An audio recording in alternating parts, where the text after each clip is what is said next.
Good. It's about 11:03, so we'll get started. So it's great to be here in Berlin. This is the first time for me, and to be at Scala Days makes it even better. We've had a lot of great talks so far. What do you guys think? Some great ones. So my name's Duncan, and my presentation is titled The Autobiography of Building a Reactive Application. And I'm going to take you on a little journey, kind of the experiences that we had as we started walking this path before the Reactive Manifesto actually came out. And we started roughly around 3 years ago. And I hope to share with you some of the lessons that we learned and some of the patterns and techniques that we applied to get us to where we are today. So before we get started, I want to give a big thanks out to a couple people that really made this possible for us. You know, first and foremost, TypeSafe, obviously, and Jonas and all the great people there, Jamie Allen, kind of pointed us in the right direction. And then the legend of Clang, Victor, really helped us out in the beginning and pointed us in the right direction, kind of verified some of our assumptions and stuff. So it was very, very, very helpful. Martin Krasser was a very important aspect of this puzzle. I had the pleasure of working with him on and off over the last 2 years on the Event Source D project and also ACA Persistence and coming up with a journal for our database. So that was great. And Greg Young, who until recently was kind of on the .NET side, the father of CQRS, he really, his videos and all his documentation online were paramount to doing what we want to do. And then finally, my partner in crime, Sean Walsh, who was there with me through the whole ride, really and learning this stuff and getting it pushed out. So I want to thank you guys. So my name's Duncan, and I'm the VP of Engineering for an energy company called Viridity. And we have a pretty neat use case for building these types of applications for distributed applications. And what we do is we have customers, and they have fairly high energy usage. They could be anywhere from 500 kilowatts up to several megawatts or even larger. And one of the things that they're always concerned about is energy cost. As with everything in life, costs never go down. They're always continually going up. And so they like to find ways that they can save money and they can be more efficient in their use of energy. Not just from money, but also just in general. So our customer profile is the commercial side of the fence, industrials, data centers, universities, things like this. And just like us, we're trying to look for ways to save money. There's two approaches we can take. The first approach is we can save money, right? The way our grandparents taught us, put $1 a day away. You put that in some type of savings vehicle, be a savings account or a CD or what have you, and you generate interest on it. And over time, you'll have some money. The other way that we can do it is we can invest in something, like a business, or we can invest in some type of monetary vehicle that will generate a lot of money for us. And the energy industry is the exact same way. Customers can do what is called curtailing, which means they're going to reduce their load based on their need. And that will save them money because their electric bill is going to be less. But additionally, people like the utility companies and RTOs and such, they provide incentives so the customers can make more money. The other way that customers can make money is if they're in a deregulated market in the United States, and this is becoming more popular in other countries as well, and they have the ability to generate excess energy, then we can come up with a schedule for them that says, hey, if you generate excess energy during this time, then we can resell that energy back into the wholesale market, and it can be quite profitable. And the idea is to sell energy when the price is high and buy energy when the price is low. So this requires a certain level of automation, and it requires a schedule and such. And so the way that we do that is through forecasting and optimization algorithms. So a forecasting algorithm is one that is going to say, hey, based on the current weather conditions, historical weather conditions in your area, and what the forecasted weather is for tomorrow, we'll run your profile through an algorithm that will forecast potentially what your load will be tomorrow.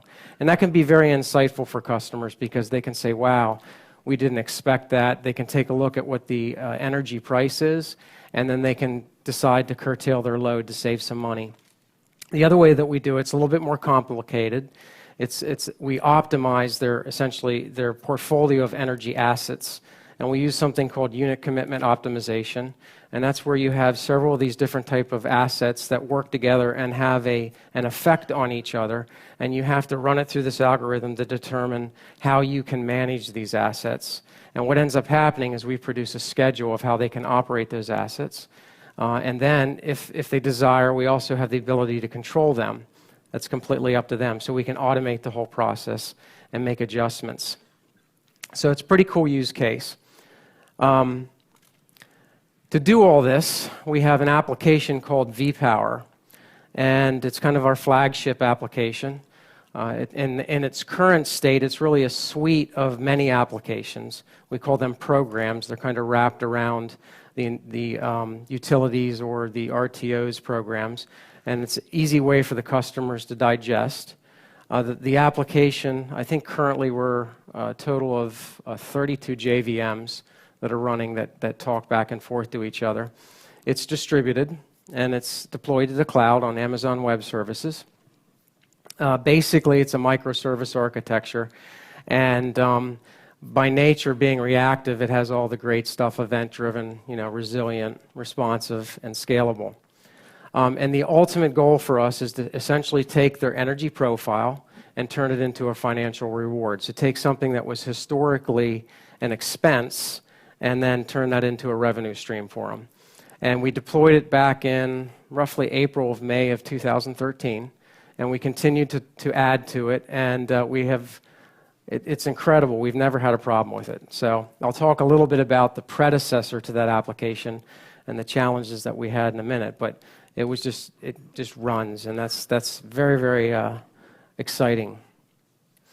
So how we got to where we are today was kind of a journey. When I first came into Viridity, they hired me on initially as the head of architecture, the head of the development area, and they had an application that they were ready to push out the door. They called it 1.0, and I actually called it like 0.25 because it definitely was not ready for production. It had a lot of problems in it. So I had to go to my employer and say, look, this isn't going to work. If you want my name on it, if I'm going to be responsible for it, we're going to have to change this. And so they looked at me, and they weren't too happy, but they said, okay, you got 2 months. I'm like, 2 months? So I decided to take the challenge foolishly, and it took us 3 months, but we worked like crazy. And I had done Scala since about 2009. I started 2.7, I guess. And I looked at the guys that we had here, and I just didn't feel that they were ready yet. They were much more used to Spring and Java. So I made the decision to just move forward with that architecture, hibernate in Spring and such. And you'll see my option there. I put some Java in it. And we kind of had this weird situation where we had 2 databases. I wanted Postgres, but I kind of got overridden for production for SQL Server. So, but anyways, we pushed it out, and for a while it worked fine. But as soon as we started getting into the tens of millions of records, and when we hit kind of like this magical 100 million record barrier, everything started to fall apart, and my life became quite miserable, actually. Responsiveness kind of fell through the floor. We were continually going in and re-optimizing JPA queries and things like this. Cascading failures, all kinds of fun stuff. It's just, anybody that's been through it, you can kind of feel my pain. But that wasn't my real concern. My real concern was what I called the coming tidal wave. And in the energy industry, everything's built on top of meter data. And we get meter readings every minute, and customer could have 10 or 15 meters bringing in these data readings every single minute, and you take that over just 10, 20, 30, 40, 50 customers, you start to get a huge amount of data. And I knew that this system was not going to be able to handle it. I just didn't quite know how to build a system that would.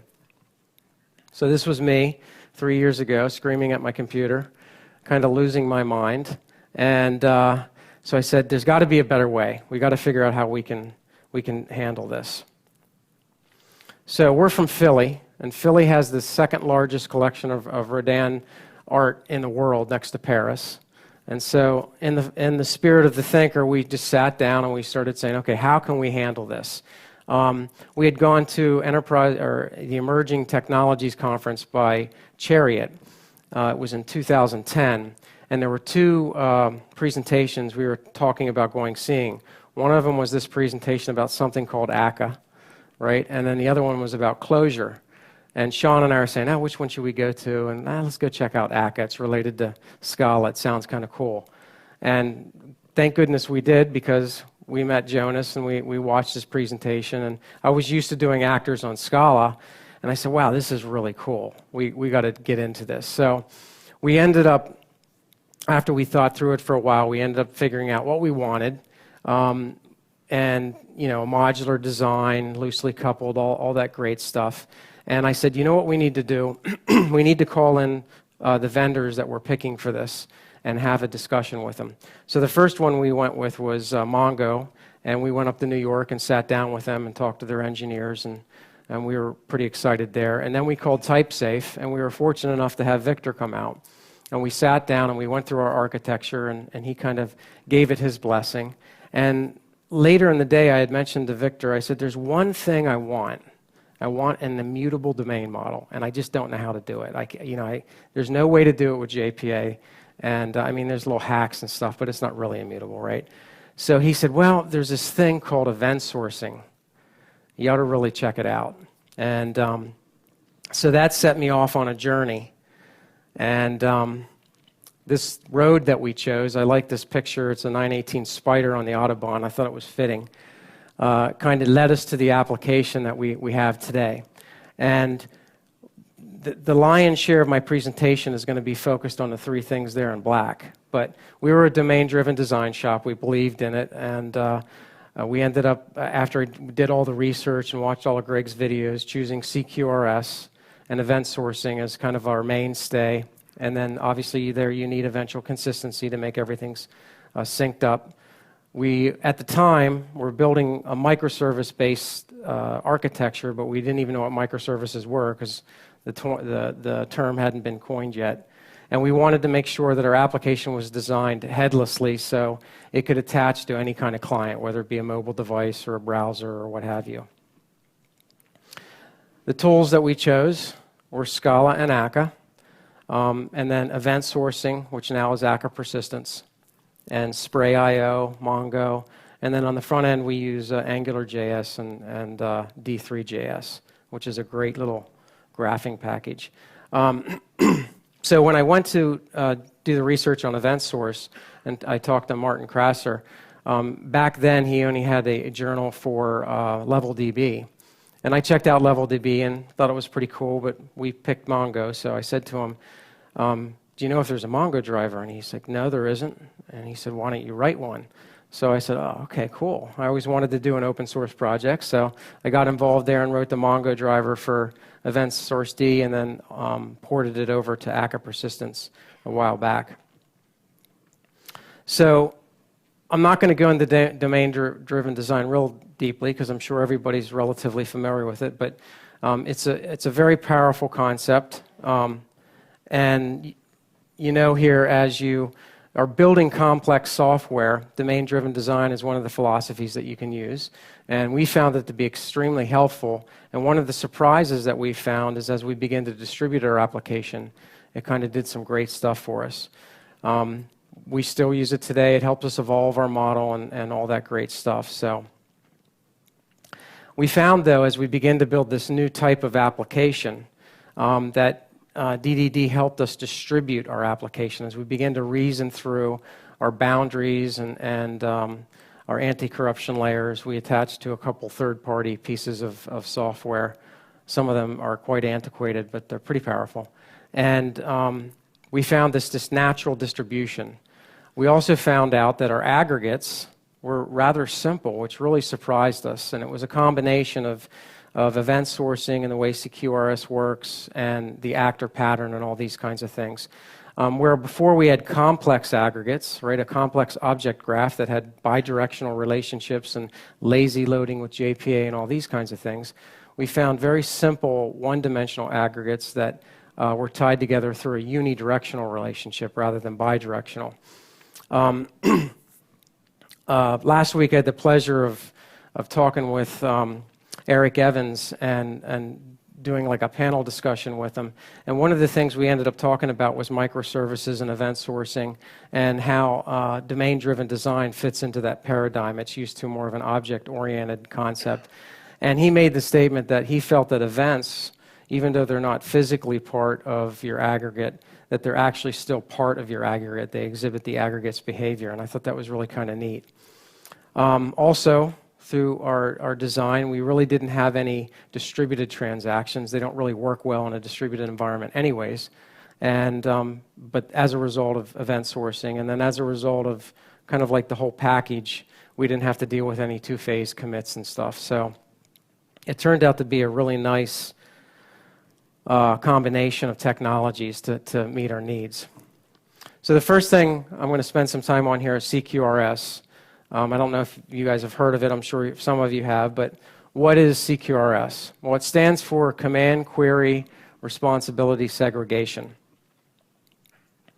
And its origins come from a gentleman, Bertrand Meyer, who wrote a book, Object-Oriented Software Construction. And he didn't invent CQRS, but he invented something called Command Query Separation, or CQS. And his argument was that the lines are being blurred in application development, and you really need to look at things like commands or queries as distinct concepts. So in his idea, they could be in the same object, but you had to have very distinct methods that followed these guidelines. So a query is something that will get data for you, but it will not alter the state in any way. And a command is something that changes data, right? It mutates state, but it does not return data.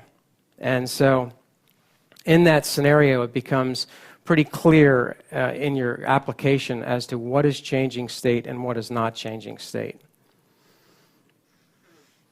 So Greg Young took this a step further, and he created something called CQRS. And essentially, it's the same idea as CQS, except that Greg splits it into two separate objects, and there's an important reason why. So again, you have commands and queries. One mutates state, one returns data. But now, instead of having them as methods inside a single object, they're actually separate, distinct objects. So in this idea, and the little drawing there, if you can see it, we have two distinct paths. One path is for writing, or commands, and the other path is for reading, queries. And this has some pretty awesome implications as you start to build an application like this. The first thing, and I think one of the key things, is it allows for separate optimization. You know, reading data and writing data are two distinct actions. And depending on how your application works, they may require distinct optimizations. In fact, I would say more often than not, they do. I think additionally, it also allows you to have a simpler reasoning of how your application works. So you'll see one comes in from the browser, splits. One goes to the read side and one goes to the write side. And Greg, I think, put some great arguments together as for the reason for this segregation is one, you know, how many have applications where the reading and writing is identical? They're generally, you do a lot of reads or you do a lot of writes, or it spikes, it switches back and forth and so forth. The other thing is it's kind of like a master of all, you know, or a jack of all trades and a master of none, right? When you have a system that encapsulates both of those concepts together, it generally does neither well. And often on the command side, you have business logic that can be quite complex, whereas on the query side, that may not be the case. You can denormalize things, you know, from a relational perspective, or flatten out your data. This will cause redundancy, but that's okay. And it lays out a path for very fast queries, which ties directly back into responsiveness of your application. I believe, again, it's more atomic to reason about because you're focusing on either a read or a write. And the really cool thing is, especially with event sourcing, your read side can be recreated, right? Because you're implementing this, we'll get into it in a little bit here, this event source model. So the C in CQRS. commands. Commands are all about behavior, rather than centralizing your data. And there's been some good discussion around this, that it's kind of a more true implementation of domain-driven design, which I kind of agree with. So commands are requests to take an action, to perform a task, and they're imperative in nature. So an example of a command might be register client or change client locale. You're asking the system to do something. They're imperative. It's a request to mutate state, and they represent an action that a client would like to take. They transfer in the form of messages rather than a DTO model, and so that fits right in with a message passing architecture. And it has some interesting implications when you're looking at your user experience. A lot of times it implies a task-based UI, and I think there's a lot of good work out there around how task-based UIs work. A lot of the mobile apps are performed like that. So it gives you another way to reason about how you want to convey your user experience. Conceptually, they're not about editing data. They're about performing a task. They're about capturing behavior.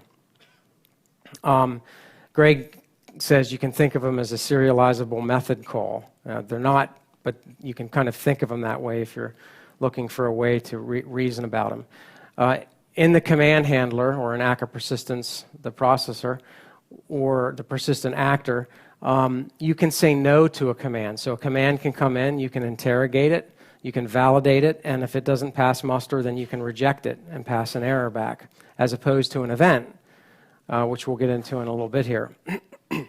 In this model, if you're familiar with JPA, your DTOs are a projection off of your domain, and in order to do that, you have to have getters and all these kinds of things. And the problem with that is it exposes internal state. In this model, there is no internal state exposed. It's simply a command and action you want to take. And anybody who's written those kind of repositories for JPA and all that, they get really nasty. They can get quite complicated, even when you create a generic JPA repository and such, and you're writing all these query statements in JPA. It's crazy. So here's a picture of the other side.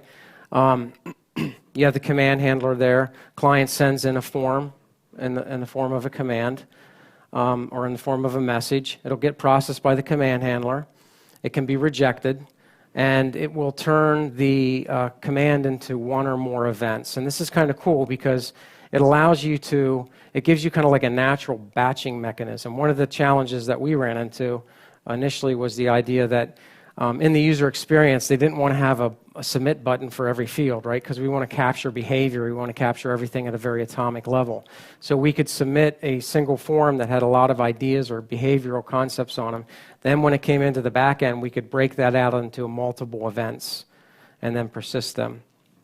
So here's a little code using ACA persistence. We have a state variable here, which is going to represent the current state in a CRUD model that gets stored in the database. It's mutable, but that's okay because it's not shared. And then we have, in ACA persistence and in event sourcing, you have the notion of when you bootstrap the system or it spins back up, you recover from a JVM crash or a node a move. You have this recover method, and this will process all the events and reconstitute the current state model, which is stored in memory. And it also supports snapshotting in case you have, thousands of events. And here's the command handler, if you will. And you're going to receive a command into here. I don't have any validation, but here's where you would validate. And if it passes validation, then you would call persist with your event. Event is a case class, just like command. I mean, it wouldn't be named event. It would be named, for example, what we said before. The command might be change client locale. You'd get the data, and then you'd have the partial function. You would update the internal state, and then you can do anything. You can send it out to somewhere else in the system. You may reach out to another service as part of your validation routines or what have you. And then your data will be persisted. So now, on the queue side of CQRS queries, I found this image, and I kind of liked it because it reminded me of some of the things I had to deal with. But in a CRUD model, your DTOs or what you're trying to project to the customer is built off your domain, and that doesn't always work. I mean, rarely do you have a screen that maps perfectly to your domain model.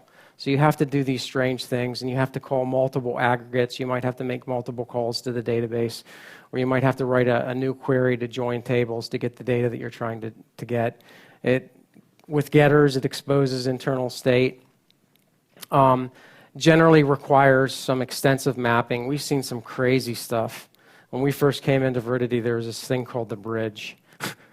I'm like, what in the world is this? Why are you doing this? So large number of reads on the repos, optimization becomes hard, just all kinds of problems that we run into, impedance mismatch and such.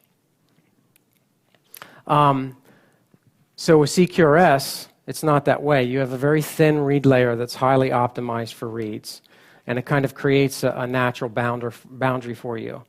I'm using the word DTO a little loosely here. I'm not talking about, a DTO object per se. It's more of your projection. It could be JSON. It depends on how you're designing your system. But they no longer project off your domain, right, your aggregate. They project off the actual data that's stored in the database. And more often than not, the data is stored in fetch form, in screen form. So you generally have a single key to fetch your data. You're not doing joins. You're not doing any of this.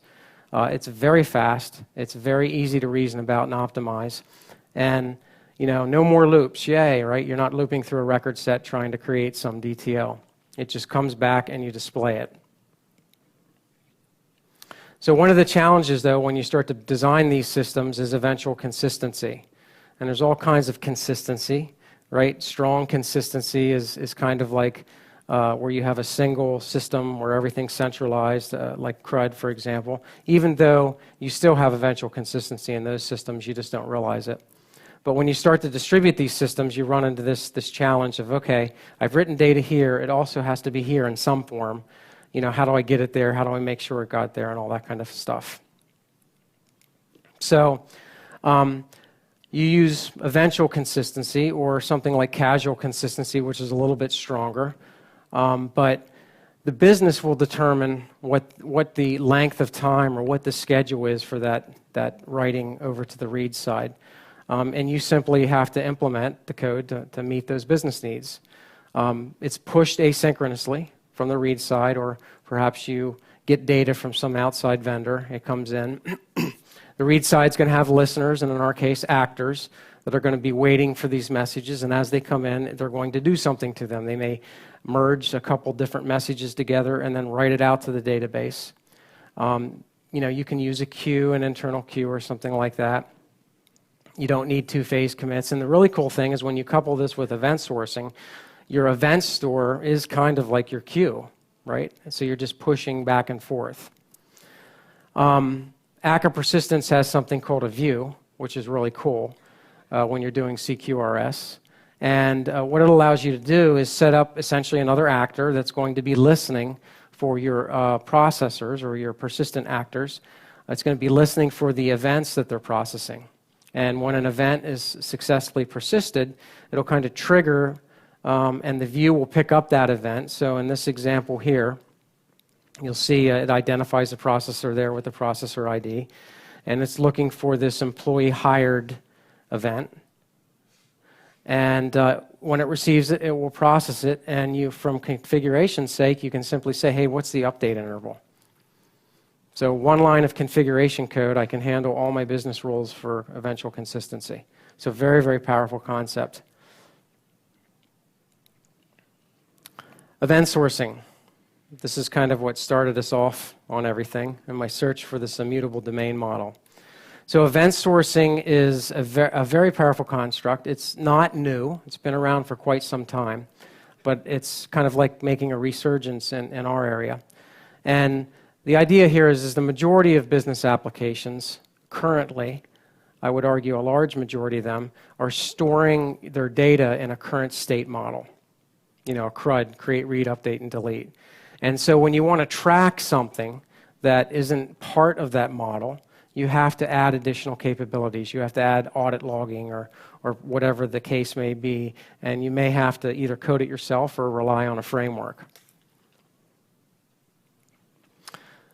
This isn't actually always been the case, and for more high-performance systems or critical systems, mission-critical systems, that's not how they do it, right? They're not storing it in a relational model. They store it in a write-ahead log kind of concept. Everything is an append. Internally, relational database management systems don't do it relationally, right? They kind of have a write-ahead log as well. And in our industry, we have something called a SCADA system.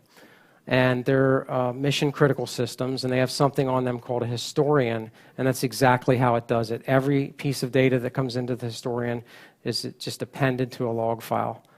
Literally, it's a file on disk. It's not even a database. So event sourcing goes hand in hand with CQRS in that it's behavioral nature. You're tracking, assuming that you create your events to track behavior, it's tracking that. And it tracks it, by the notion, I'm using the word transaction loosely here, but it does that. The model that's persisted to the database does not represent current state. It represents a sequence of actions that have occurred, and your current state is derived. So I think one of the best ways is to kind of take a look at an example. So I have this CRUD shopping cart. You can see the little toy shopping cart there. And we have this series of events that are going to occur. 4 items are added to the shopping cart. Then some shipping information is added. A total is generated, and the order is inserted. Now, sometime before the order is shipped, the customer decides that they want to delete an item. So you go out and you fetch the order. You remove item 2, you regenerate the total, and then you insert it back into the database, or update it actually. And so here's what you have. If you were now to look at the relational model in your database, you'd have 3 records. You used to have 4, but now you only have 3 because 1 was deleted.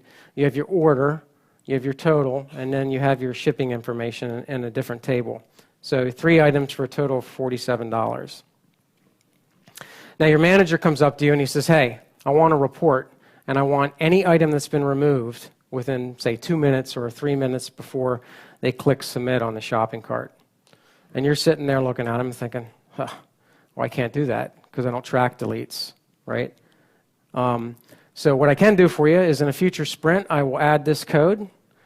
But the fact of the matter is that that's true. You can do that, but you're only going to be able to track this new concept from the point that you release that code going forward.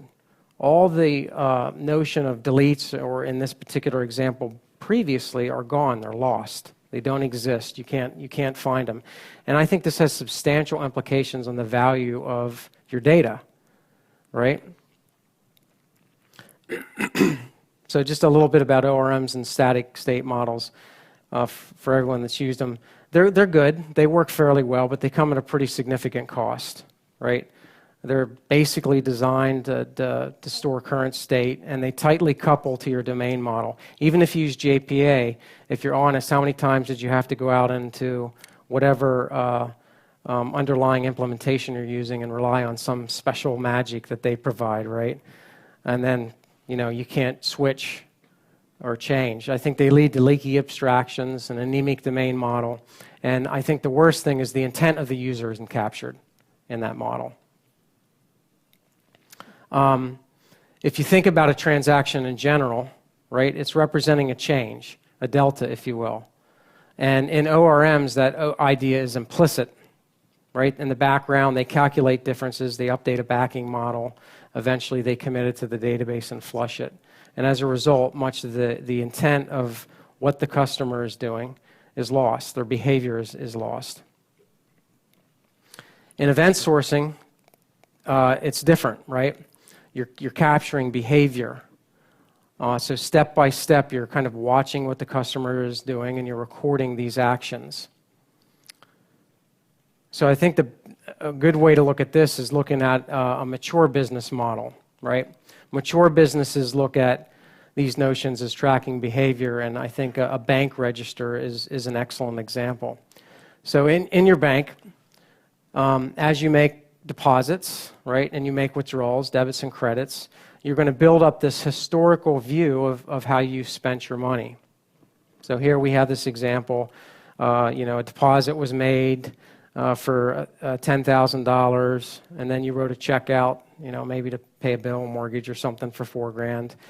You went to the Mac machine, you withdrew some money, 3, you wrote another check for 5, and then you got another deposit for $2,000. But in the right-hand column, you see balance. That's something that you can, even in an event-driven model, you can capture that just for expediency's sake. But ultimately, what you're concerned about there are the changes.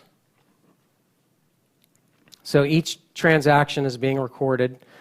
And the great thing about this is you always have a trusted model, right? You have a verifiable audit log, if you will. You can calculate the delta, or to calculate the delta is applied to the last known value, and you can trust that value because you've captured the sequence of events in the order that they've occurred. And then when you want to replace state, or you want to get the current status of where the domain is, you do it by replaying all the events. Imagine in your bank if you called up and you say, "What's my current balance?" And they use a CRUD model to sort it, and they say, "Oh, it's $10,000." But according to your records, it's $20,000. And they say, "Well," you say, "No, that can't be. You're off by 10 grand." And so let's go back and take a look at the records and see where they're, let's reconcile. And they say, "Oh, I'm sorry, we can't do that because we don't store events, we store current state." So you can kind of get the idea. They can be reconciled for validity. It's a verifiable audit log. That's important to our business as we go into customers, right? They want everything audited.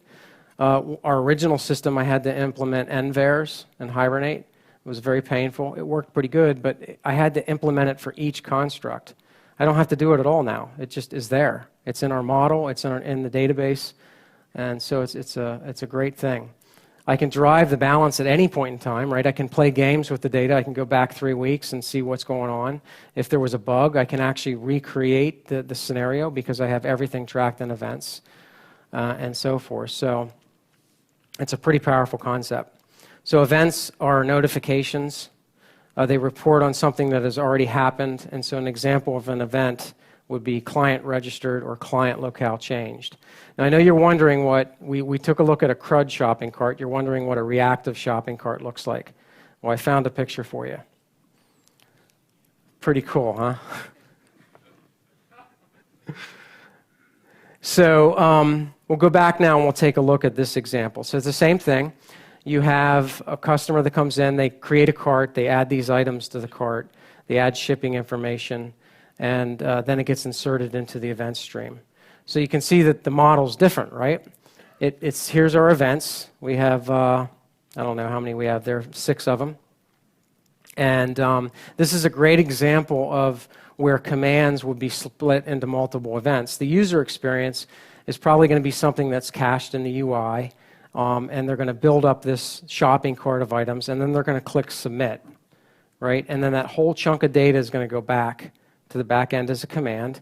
And then in the back end, it's going to be split because I want to capture the behavior, each item one at a time, so I can have some information on it. So it comes back, and now our scenario again where the person comes back before the item is shipped or the order is shipped, they want to delete something, so they delete item 2 again. In an event sourcing model, it's just another event, right? You fetch the stream. Actually, you don't even have to fetch the stream. You just process the event and persist it. And then the state is reconstituted in memory. So again, a single event goes back. It's append only. It writes on top of it and appends to the event store, and you're off to the races. So you can rebuild your current state for an object by replaying the event stream to the last known state. There is a structural representation of the object. In our model, we keep that in memory. And again, you replay all the transactions. So the idea here is the data is not persisted to the database structurally like you think of a domain model. It's literally, the best way to think of it is a log. how a log works. It's a series of transactions, and there's no coupling between the current state and the domain that's in a persisted form. So the only aspect of CRUD, I love that reference there, but the only aspect that's similar is there are no updates and deletes. You basically have a create and a read, right? You're creating a new event every time you receive it and persisting it. And deletes are simply events, just like everything else. I think this has some pretty powerful technology implications when you step back and think about it. The storage system is essentially an additive-only architecture, right? You're receiving events, they come in, you're writing them to your store. And this type of architecture, this append-only architecture, makes it fairly easy to distribute. So when you're starting to shard and cluster your data store, this architecture is easier than a current state model that gets persisted. If you're using a relational database, there's like far fewer locks you have to deal with because you're always just inserting. And when you're partitioning, especially with a relational model, if that's the database you use, it's much easier. So in a relational model, especially if you have complex aggregates represented in your database, what do you partition on? What key are you going to use? How are you going to partition your data? In an event store, there's only one key, the event ID, if you will. So it makes it very easy that way. I think the other thing that's actually one of the most valuable things of all is, assuming that you came up with a pretty robust event list, you're tracking all this from inception, right? So for example, in our shopping cart example, we're tracking deletes from the day the system booted up. So we can answer that question when the manager comes in and asks us to add it. And we may have to write something on the read side to capture that projection, but the cool thing of it is we can go back and capture it for everything that has happened from the beginning of the system's boot. So very, very powerful. I think the coolest thing, though, is you can begin to reason about your data in a totally different fashion. You can begin to answer questions that have not been asked. And I think that's really powerful. We have a set of data now that who knows what we can get out of it. We only know what our current business requirements are. But we have everything there. So when these strange, crazy questions come up in the future, we'll be able to do it. And because we have the entire history, the entire audit log, if you will, we can generate read-side views from origin, not just from some point where we added a new feature to the application. So it's a very powerful idea. Going back to reactive applications, from our perspective, these two concepts and eventual consistency are a very natural fit with distributed programming and the way that you think about reactive applications. So event sourcing, message passing, right? They're event-driven by nature, comes with the name. As you begin to distribute your system and think about how you're going to design it, CQRS by splitting the reads and writes apart and using event sourcing with eventual consistency, it begins to give you these natural boundaries for isolation and partitioning, which lead right to scale. And there's no blocking, right, because it's all message-driven. Baked in is recovery for resilience, right? That's what event sourcing is all about, especially ACA persistence. So if your system crashes or if a node goes down, right, if you have like a catastrophic problem for some reason, you can bring your system back up and you haven't lost anything. You haven't lost your current state model. As the system boots, it'll automatically replay and reconstruct itself. And if you write your read side, your entire read side could be reconstructed as well. And the read side, one of the greatest things that we learned is that as we began to do our read sides, the screens just popped, right? Because you're not doing any joining. It's just you call a route in Spray, right? Bam, your data comes back. So our screens, regardless of how complex the data, they just pop. We do real-time graphing, and the other thing is, these user constructs of how you want to project the data to them are happening in real time all the time. We're getting in meter readings, we're getting in weather, we're getting in pricing, and we're constantly building that read side data in the background. So the responsiveness is fantastic. So I came up with this little quote. I believe that CQRS and event sourcing, when combined, provide a clear and concise way to build distributed applications that adhere to the Reactive Manifesto. And as I'd mentioned, when we pushed our application out back in May of 2013 or April, a month later, Jonas released the Reactive Manifesto, and I'm reading it, and I'm thinking, oh my gosh, this is so awesome. It's kind of like validation, right? We can do all these things. Our application does all these things, so it was pretty cool. And now for a shameless plug, coming this summer in 2014, because of all this fun stuff, we're going to write a book about it. It's kind of like the presentation I gave here, only in much more detail with all kinds of cool examples. So we're going to do it through Manning. So check it out. And that's it. Thank you.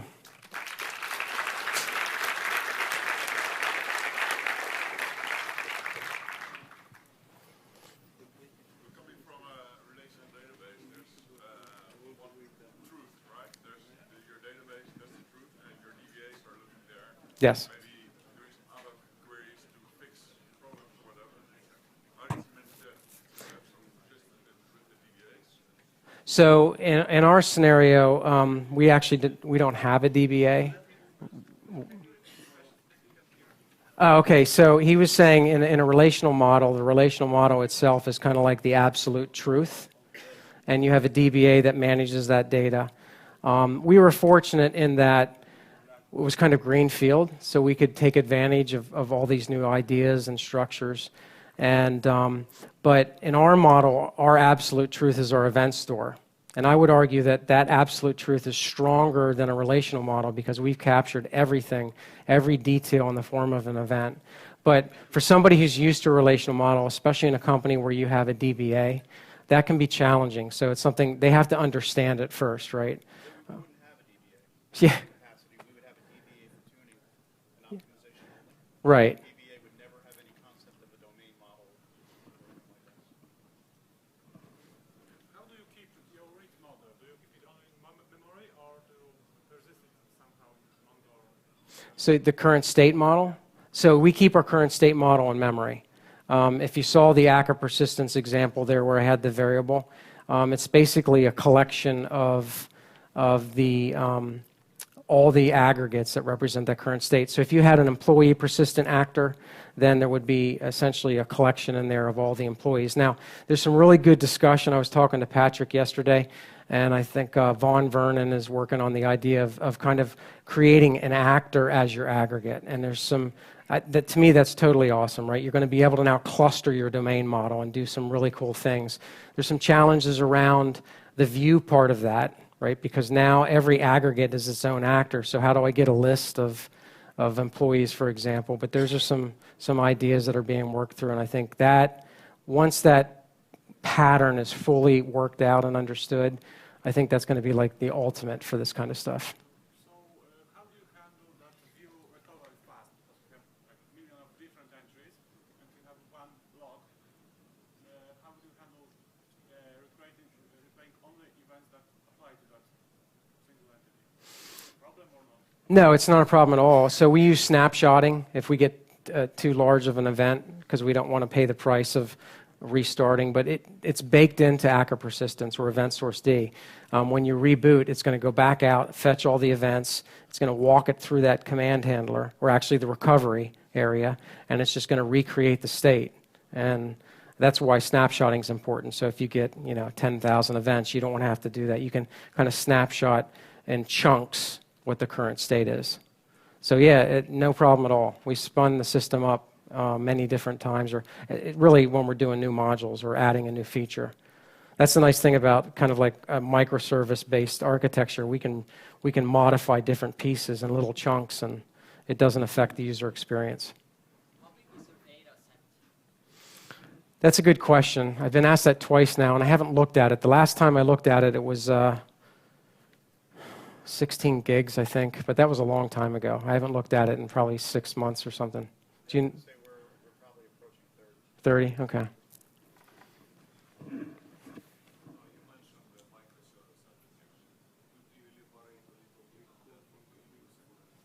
Sure.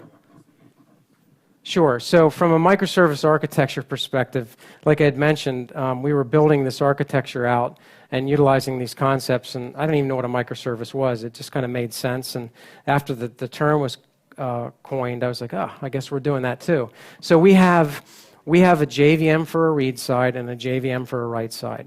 That was the initial idea. And those two JVMs together kind of constitute an application. Within each one of those JVMs, we'll have, I don't know, could be 20, 30 actors doing something that are very isolated and atomic. They're responsible for a single responsibility. And so that's what I'm calling a microservice. Now, some people look at it a little bit different, that each microservice actually boots up itself and is kind of like its own runtime. We didn't go to quite that granularity. But,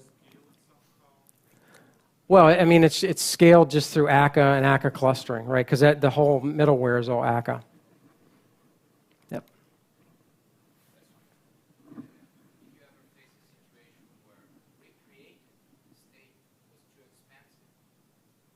Well, yes, and that's where we snapshot. So rather than walking through, say, a list of 10,000 events, they get snapshotted as a single unit, and then the snapshot gets replayed. Yeah, in the case of 10,001 events, you have two things: the snapshot and the one event that happened after. Yep. If you change your vector model and verify snapshot is not possible to load, how you go? I want to make sure I understand the question. Basically, the states, the objects which represent state have changed. Therefore, you cannot load it from snapshot, and you should somehow migrate it from one to another.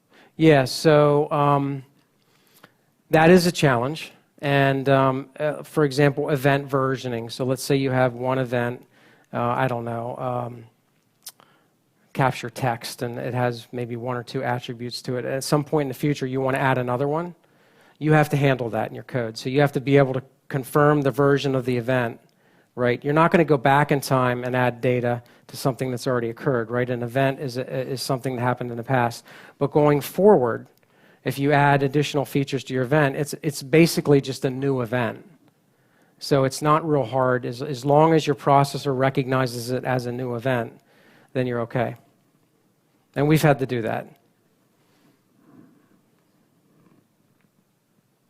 All right, well, great. Thank you very much.